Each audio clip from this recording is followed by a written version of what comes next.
guys, have a great day. It's me, Rick, and welcome back to Just Rick. So for today's video guys, nandito ako ngayon sa bahay, sa labas ng bahay namin. As you can see, it's so hot here in Maleta Occidental! Yan! And right now guys, I'm gonna show you guys how to nagre-ribbon kasi ako. I've been working in salon for over 4 years.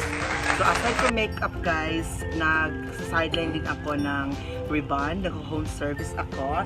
That's why for all of the people out there na gusto mo pa-straight ng hair, contact me, DM me, yan. So, my Facebook account pala guys is Ricardo Labajo Estrada II. I'm gonna put here, there. So today guys, magre-ribbon ako. Ang customer ko is nang doon sa loob ng bahay kasi ang init sa labas. I-transform ko yung hair niya. So, yan yung hair niya guys, as you can see. Diba? Napaka-curl.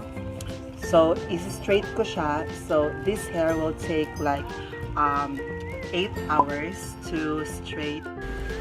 So right now, I am currently applying hair rebonding 1 in her hair. It will take like 1.5 hours to complete the application. And that's the complete application right now. And then after that one, I will go into blow dry her hair.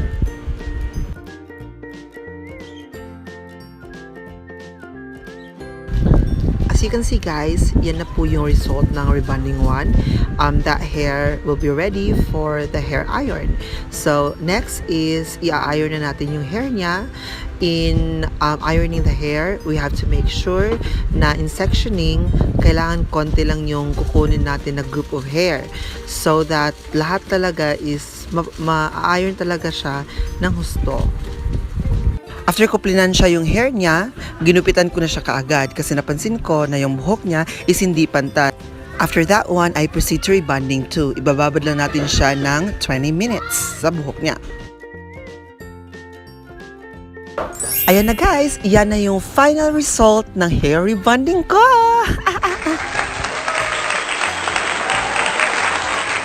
So, ayun na guys, tapos na yung isang customer ko for today. Umuwi na siya. And guys, for those who are just new here, please subscribe to my channel, comment down below, and please give a big thumbs up, and share this video if you want guys. So, see you to my next video. Love ya!